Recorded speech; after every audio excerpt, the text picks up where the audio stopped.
نحمده ونصلي على رسوله الكريم اما بعد فاعوذ باللہ من الشیطان الرجیم بسم اللہ الرحمن الرحیم۔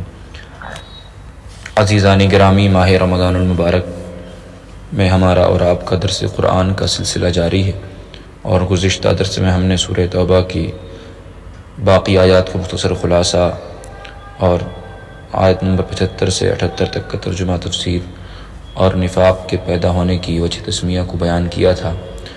آج ہم آپ کے سامنے اس مختصر درس میں سورہ یونس کا مختصر طور پر خلاصہ اور اسی سورہ مبارکہ کی ابتدائی 5 آیات کا ترجمہ اور تفسیر اور حشر و نشر کے منکرین کا رد، ان باتوں کو بیان کرنے کی کوشش کر رہے ہیں۔ سب سے پہلے آپ کو جاننا چاہیے کہ جب ہم قرآن پاک کی تلاوت کرتے ہوئے 11ویں پارے میں پہنچتے ہیں تو 11ویں پارے میں ربع کے بعد سورہ یونس کی ابتدا ہوتی ہے، اور یہ سورہ مبارکہ مکیہ ہے، اور اس میں سوائے 3 آیتوں کے جو فَإِن كُنتَ فِي شَقٍّ سے شروع ہوتی ہیں، اس میں وہ 3 آیتیں مدینہ شریف میں نازل ہوئیں، اور اس سورہ مبارکہ میں 11 رکوع اور 109 آیتیں اور 1820 کلمے اور 9099 حرف موجود ہیں۔ اور ترتیب مصحف کے اعتبار سے تو یہ سورہ مبارکہ 10ویں نمبر پر ہے، لیکن ترتیب نزول کے اعتبار سے یہ 51ویں صورت ہے، اور اس صورت میں حضرت یونس علیہ السلام اور آپ کی قوم کا تذکرہ ہے، اس لیے اس صورت کو یونس کے نام سے موسوم کیا گیا۔ اور اس کے علاوہ اس صورت میں توحید کے اس بات کے دلائل اور شرک کا رد، رسالت محمدی کی حقانیت کے اس بات پر دلائل، اور قرآن کریم کی حقانیت اور شک کی صورت میں مثل لانے کے چیلنج کا ذکر، اور حیات بعد الموت اور نفع و ضرر کا مالک اللہ تبارک و تعالیٰ کے ہونے کا بیان موجود ہے۔ اس کے علاوہ عزیزان گرامی، مقام نزول کے اعتبار سے اس صورت کے تعلق سے مفسرین کرام نے 2 قول نقل فرمائے ہیں۔ پہلا یہ کہ اس کے مضمون سے یہ بات ثابت ہو جاتی ہے کہ یہ سورہ مبارکہ پوری کی پوری مکی ہے، البتہ بعض لوگوں کا خیال ہے کہ اس میں 2 یا 3 آیتیں مدنی ہیں۔ اور اس صورت کا جو نام سورہ یونس رکھا گیا ہے وہ موضوع کے طور پر نہیں ہے، بلکہ جیسے بعض صورتوں کا نام ان کے ذکر کے واقعات یا ان کے موضوع کے اعتبار سے ہوتا ہے، لیکن اس کا نام سورہ یونس جو رکھا گیا وہ موضوع کے طور پر نہیں ہے، بلکہ اس نائے کلام میں چونکہ حضرت یونس علیہ السلام کا نام آ گیا ہے، اس لیے اسم الکل باسم الجز کے طریقے پر اس کا نام سورہ یونس رکھا گیا ہے۔ اور اس سورہ مبارکہ کی فضیلت کے تعلق سے حضرت ابو درداء فرماتے ہیں کہ جو شخص یہ آیت حسبی اللہ، جو اس میں ایک آگے چل کر آیت آتی ہے، اس کے تعلق سے فرمایا کہ صبح و شام جو شخص اس آیت مبارکہ کو 7 مرتبہ پڑھ لے گا، اللہ تعالیٰ اس کے وہم کو اور اس کے تفکرات کے لیے، یعنی جو وہ سوچتا ہے اس کے لیے کافی ہوگا۔ اب آئیے ہم مختصر طور پر اس صورت کی کون کون سی آیتوں میں کن کن بات کا ذکر ہے، ان باتوں کو آپ کے سامنے بیان کرتے ہیں۔ آیت نمبر 1 سے 4 تک قرآن مجید کی حقانیت اور نبی کریم صلی اللہ علیہ وسلم کی رسالت اور مومنین کے لیے اجر آخرت، زمین و آسمان کی پیدائش اور اللہ تبارک و تعالیٰ کی طرف لوٹ کر جانے اور اللہ کے اذن کے بغیر شفاعت کے مقبول ہونے اور صرف اسی کی عبادت کرنے اور انکار کی صورت میں عذاب علیم کا ذکر موجود ہے۔ اس کے بعد آیت نمبر 5 میں بتایا کہ اللہ تعالیٰ نے سورج کو روشنی دینے والا بنایا اور چاند کو روشن بنایا اور اس کی منزلیں مقرر کی تاکہ سالوں کا حساب ہو سکے، یعنی دن رات میں جو ہم نمازیں پڑھتے ہیں، نمازوں کے وقت کی تعیین اور سورج کے غروب اور طلوع سے جو وقت کی تعین ہوتی ہے یہ ہو سکے۔ اس کے بعد آیت نمبر 11 میں بتایا کہ لوگ دنیا کے مفادات طلب کرنے میں جتنی جلدی کرتے ہیں، اگر اللہ تعالیٰ ان کی بدعمالیوں کی سزا میں اتنی ہی جلدی فرمائے تو ان کی موت جلد آ جائے گی، اس بات کا بیان موجود ہے۔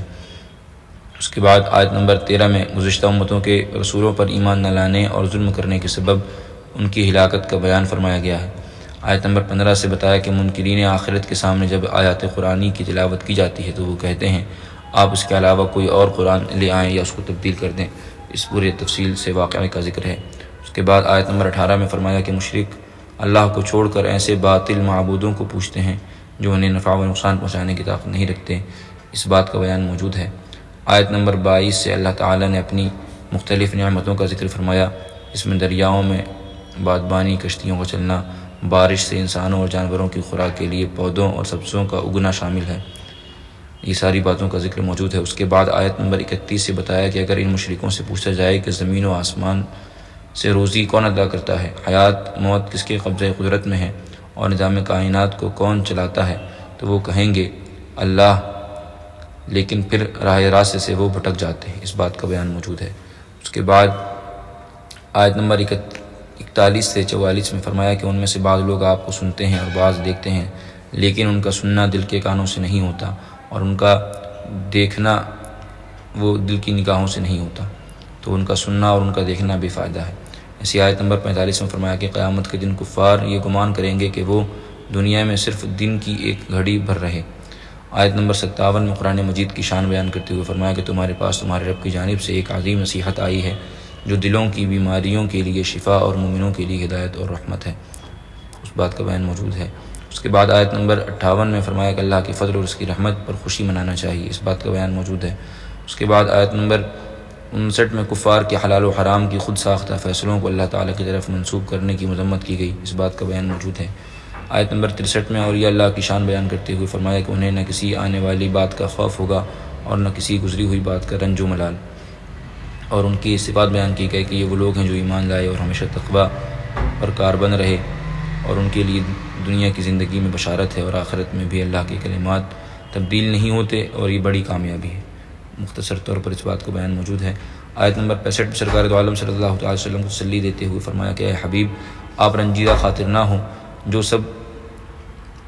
سب سرفرازیوں کا واحد مالک ہوں، تیرا مددگار ہوں، اور مشرکین صرف وہم و گمان اور اٹکل پچوں کی پیروی کرتے ہیں، یعنی وہ جو ہدایت کو قبول نہیں کر رہے ہیں ان کی وجہ کیا ہے وہ بیان فرمائی گئی۔ اس کے بعد آیت نمبر 68 میں فرمایا کہ ان منکروں نے کہا اللہ نے بیٹا بنا لیا ہے، اللہ تعالیٰ اس سے پاک ہے اور آسمان اور زمین میں جو کچھ بھی ہے وہ اس سے بے نیاز ہے، تو کیا اس بات دعوے کہ ان کے پاس کوئی دلیل ہے؟ اس بات کا بیان موجود ہے۔ آیت نمبر 71 میں حضرت نوح علیہ السلام کا واقعہ بیان کیا جا رہا ہے، اس بات کا بیان موجود ہے۔ اور اس کے بعد آیت نمبر 90 سے بیان کیا کہ ہم نے بنی اسرائیل کو سلامتی کے ساتھ سمندر پار کرا دیا، اور فرعون اور اس کا لشکر عداوت اور سرکشی میں ان کے تعاقب میں آئے، تو پورا اس واقعے کی تفصیل موجود ہے۔ آیت نمبر 96 سے اللہ تعالیٰ فرماتا ہے کہ جن پر اللہ کے عذاب کا فیصلہ صادر ہو چکا ہو وہ ایمان سے محروم رہتے ہیں، یعنی ایمان کس کو ملنا ہے، اور کسی کے کفر ہونے پر اگر مہر لگ جائے تو اب اسے ایمان کی دولت نہیں ملتی ہے۔ اس بات کا بیان موجود ہے۔ اس کے بعد آیت نمبر 104 سے اللہ تعالیٰ نے نبی کریم صلی اللہ علیہ وسلم سے فرمایا کہ آپ کفار مکہ سے کہہ دیں کہ اگر تمہیں میرے دین میں کوئی شک ہے تو تم میں کسی بھی صورتحال میں تمہارے باطل معبودوں کی عبادت نہیں کروں گا، بلکہ میں اس اللہ کی عبادت کروں گا جو تمہاری روحیں قبض کرتا ہے۔ اس بات کا بیان موجود ہے۔ اور اس کی آخر آیت میں آیت نمبر 107 میں فرمایا کہ ہر چیز اللہ کی قدرت و اختیار میں ہے، اگر وہ کسی کو تکلیف پہنچانا چاہے تو کوئی بچانے والا نہیں، اور اگر وہ کسی کے ساتھ بھلائی کا ارادہ کرے کوئی اس کے فضل کی راہ میں حائل نہیں ہو سکتا۔ اب آئیے ہم آپ کے سامنے اس کی ابتدائی 5 آیات کا ترجمہ اور تفسیر پیش کرنے کی کوشش کر رہے ہیں۔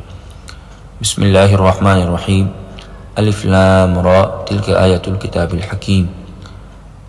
الف لام را اس کے تعلق سے آپ کو بتایا جا چکا کہ یہ حروف مقطعات میں سے ہیں، اور اس کے تعلق سے علماء کرام کے کیا اقوال ہیں وہ بیان کیے جا چکے ہیں۔ تلک آیات الکتاب الحکیم، یہ حکمت والی کتاب کی آیتیں ہیں۔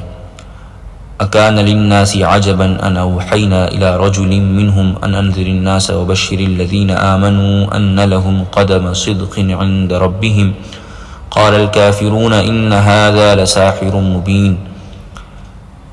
کیا لوگوں کو اس کا اچنبا ہوا کہ ہم نے ان میں سے ایک مرد کو وحی بھیجی کہ لوگوں کو ڈر سناؤ، وبشر الذین آمنوا اور ایمان والوں کو خوشخبری دو، ان لہم قدم صدق عند ربہم کہ ان کے لیے ان کے رب کے پاس سچ کا مقام ہے۔ قال الکافرون ان ھذا لساحر مبین، کافر بولے بے شک یہ تو کھلا جادوگر ہے۔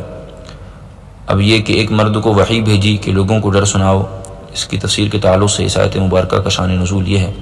حضرت ابن عباس رضی اللہ تعالی عنہما نے فرمایا جب اللہ تبارک و تعالی نے سید عالم صلی اللہ علیہ وسلم کو رسالت سے مشرف فرمایا اور آپ نے اس کا اظہار کیا تو عرب منکر ہو گئے، عرب کے لوگ انکار کر بیٹھے، اور ان میں سے بعضوں نے یہ کہا کہ اللہ سے اللہ اس سے برتر ہے کہ کسی بشر کو رسول بنائے، اس پر یہ آیت مبارکہ نازل ہوئی۔ اور اس کے بعد کافروں کا جو جملہ کہ یہ تو کھلا جادوگر ہے، اس کی تفسیر کے تعلق سے فرمایا کہ کافر نے پہلے تو بشر کا رسول ہونا قابل تعجب و انکار قرار دیا، اور پھر جب حضور کے معجزات دیکھے اور یقین ہوا کہ یہ بشر کے قدرت سے بالاتر ہے تو آپ کو ساحر بنایا۔ ان کا یہ دعویٰ تو کذب و باطل ہے، مگر اس میں بھی حضور کے کمال اور اپنے معجزات کا اعتراف پایا جاتا ہے، اس بات کو بیان فرمایا گیا۔ اس کے بعد دوسری آیت مبارکہ میں فرمایا ان ربکم اللہ الذی خلق السماوات والارض فی 6 ایام ثم استوى علی العرش یدبر الامر ما من شفیع الا من بعد اذنہ ذلکم اللہ ربکم فاعبدوہ افلا تذکرون۔ ان ربکم اللہ، بے شک تمہارا رب اللہ ہے، الذی خلق السماوات والارض، اس نے آسمان اور زمین فی 6 ایام 6 دن میں بنائے۔ اس میں آسمان اور زمین کی خلق کی مدت بیان کی گئی۔ ثم استوى علی العرش، پھر عرش پر استوا فرمایا جیسا اس کی شان کے لائق ہے۔ یدبر الامر، کام کی تدبیر فرماتا ہے۔ ما من شفیع الا من بعد اذنہ، کوئی سفارشی نہیں مگر اس کی اجازت کے بعد۔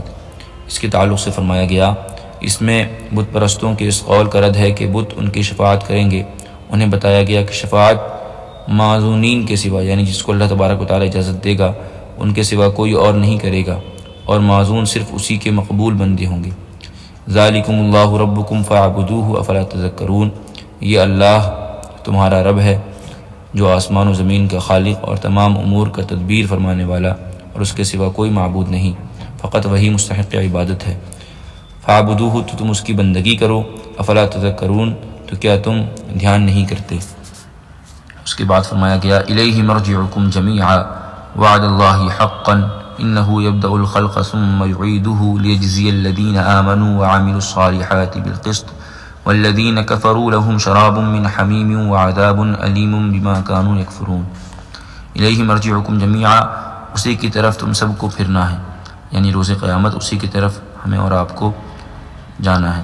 وعد اللہ حقا، اور اللہ کا سچا وعدہ، انہ یبدأ الخلق ثم یعیدہ، بے شک وہ پہلی بار بناتا ہے، ثم یعیدہ، پھر فنا کے بعد دوبارہ بنائے گا، لیجزی الذین آمنوا، کہ ان کو جو ایمان لائے، وعملوا الصالحات، اور اچھے کام کیے، بالقسط، انصاف کا صلہ دے، والذین کفروا لهم شراب من حمیم وعذاب علیم بما كانوا یکفرون، اور کافروں کے لیے پینے کو کھولتا پانی اور دوزخ دردناک عذاب، بدلہ ان کے کفر کا۔ هو الذی جعل الشمس ضیاء والقمر نورا وقدره منازل لتعلموا عدد السنین والحساب ما خلق اللہ ذلك الا بالحق یفصل الآیات لقوم یعلمون۔ وہی ہے جس نے سورج کو جگمگاتا بنایا اور چاند چمکتا اور اس کے لیے منزلیں ٹھہرائیں، لتعلموا عدد السنین، کہ تم برسوں کی گنتی اور حساب جانو، ما خلق اللہ ذلك الا بالحق، اللہ نے اسے نہ بنایا مگر حق، یفصل الآیات لقوم یعلمون، نشانیاں مفصل بیان فرماتا ہے علم والوں کے لیے۔ اب اس سے پہلی آیت مبارکہ میں یہ فرمایا گیا انہ یبدأ الخلق ثم یعیدہ لیجزی الذین آمنوا وعملوا الصالحات بالقسط۔ اس آیت میں حشر و نشر معاد کا بیان ہے اور ان کے منکرین کا رد ہے، اور اس پر نہایت لطیف پیرایا میں دلیل قائم فرمائی گئی ہے کہ وہ پہلی بار بناتا ہے، یعنی اللہ تبارک و تعالی جب کوئی چیز نہیں ہوتی ہے تو اس کو تخلیق فرماتا ہے، اس کو پیدا فرماتا ہے، اور اس کے بعد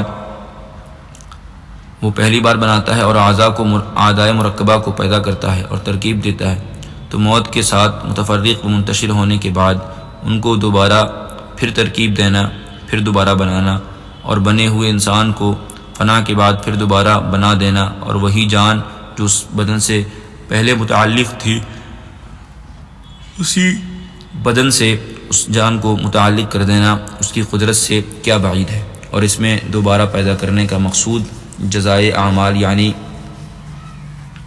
مطیع کو ثواب اور عاصی کو عذاب دینا ہے۔ مقصد یہ ہوگا کہ وہاں جزا و سزا دی جائے گی، تو یہ دوبارہ پیدا کرنا یہ بعید تر ہے اس سے کہ وہ اللہ تبارک و تعالی انسان کو پہلے بناتا ہے۔ جو چیز پہلے بن جاتی ہے تو دوبارہ اس کے مٹ جانے کے بعد دوبارہ اس کا وجود میں آنا یہ کیسے بعید ہو سکتا ہے؟ اس بات کا بیان تفصیل کے ساتھ اس آیت مبارکہ میں موجود ہے۔ اور اس کے بعد یہ فرمایا گیا کہ ہم نے چاند اور سورج کو بنایا چمکتا اور ان کے لیے منزلیں ٹھہرائیں، یعنی 28 منزلیں جو 12 برجوں پر منقسم ہیں، ہر برج کے لیے منزلیں ہیں۔ چاند ہر شب ایک منزل میں رہتا ہے، اور مہینے 30 دن کا ہو تو 2 شب ورنہ 1 شب چھپتا ہے۔ تو یہ چاند کی جو تعین ہے اور وہ کتنی منزلیں طے کرتا ہے، اس بات کا بیان موجود ہے۔ اور اس کے بعد یہ کیوں بنایا گیا؟ تاکہ انسان جو ہے وہ حساب اور دنوں کو جانے۔ تو فرمایا گیا مہینوں اور دنوں اور ساعتوں کا علم اس کو ہو جائے۔ اور اس کے بعد فرمایا گیا جانو اللہ اسے نہ بنایا مگر حق۔ اس سے مراد یہ ہے کہ اس سے اس کی قدرت اور اس کی وحدانیت کے دلائل ظاہر ہوتے ہیں۔ اور اب یہ باتیں کیوں بیان کی گئیں؟ تاکہ یفسر الآیات لقوم یعلمون، نشانیاں مفسر بیان فرماتا ہے علم والوں کے لیے، یعنی جو ان میں غور کر کے نفع اٹھائیں تو ان کے لیے اس میں بہت بہتر نفع ہے۔ تو یہ آیت مبارکہ سورہ یونس کا مختصر خلاصہ ہم نے آپ کے سامنے پیش کیا۔ دعا گو ہوں کہ اللہ تبارک و تعالی ہم اور آپ کو اس مہینے میں زیادہ سے زیادہ تلاوت قرآن مجید کرنے کی توفیق عطا فرمائے، اور زیادہ سے زیادہ قرآن پاک کا ہم کو فہم عطا فرمائے۔ وآخر دعوانا الحمد للہ رب العالمین۔ السلام علیکم ورحمۃ اللہ تعالی وبرکاتہ۔